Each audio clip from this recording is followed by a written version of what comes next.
ایک دفعہ کا ذکر ہے کہ ایک وسیع سنہری ملک میں جہاں بادشاہ اور وزراء حکومت کرتے تھے، ایک نوجوان شخص عمر بن عبدالعزیز رہتا تھا جو اللہ تعالیٰ سے سب سے زیادہ محبت کرتا تھا۔ وہ سادگی اور ایمانداری سے زندگی گزارنا پسند کرتا تھا۔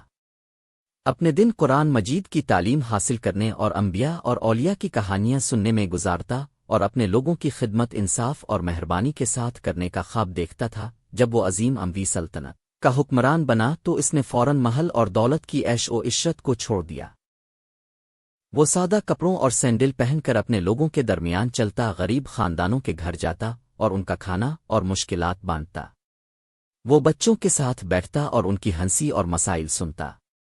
محل کے دروازے فضول عیش و عشرت سے بند کر دیے اور رات کو عبادت اور قرآن کی تعلیم میں گزارتا۔ عمر بن عبدالعزیز نے ایماندار وزراء مقرر کیے جو بیمار اور محتاجوں کی خدمت کرتے، خشک زمینوں میں کنویں بنائے اور بچوں کے لیے مدارس قائم کیے جو پڑھنے سے قاصر تھے۔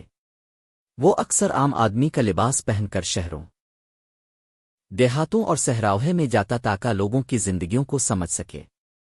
وہ ان لوگوں کو معاف کرتا جو اس کے حق میں غلطی کرتے اور کسانوں کو زیادہ درخت لگانے کی ترغیب دیتا۔ تاجروں کو ایمانداری کے ساتھ تجارت کرنا سکھاتا اور بیوام، یتیموں اور بزرگوں کے لیے صدقات کا انتظام کرتا۔ عمر بن عبدالعزیز نے اپنے لوگوں کو یہ بھی سکھایا کہ حکمران کو حکم دینے والا نہیں، خدمت کرنے والا ہونا چاہیے۔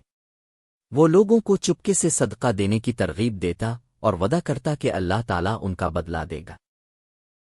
وہ سخاوت اور بہادری کی کہانیاں سناتا تاکہ نوجوان متاثر ہوں اور خود مثال کے طور پر زندگی گزارے۔ سازشوں کا سامنا سکون اور صبر کے ساتھ کرتا اور مظلوم کو سزا دینے میں کبھی غصہ نہیں کرتا۔ اس کی زندگی امید کی روشنی بن گئی۔ وہ بازاروں کی منصفانہ مرمت میں مدد کرتا، محبت اور ہمدردی کی تعلیم دیتا اور ہر چھوٹے اچھے عمل کی اہمیت سکھاتا۔ وہ مشکلات میں ماؤں اور بچوں کو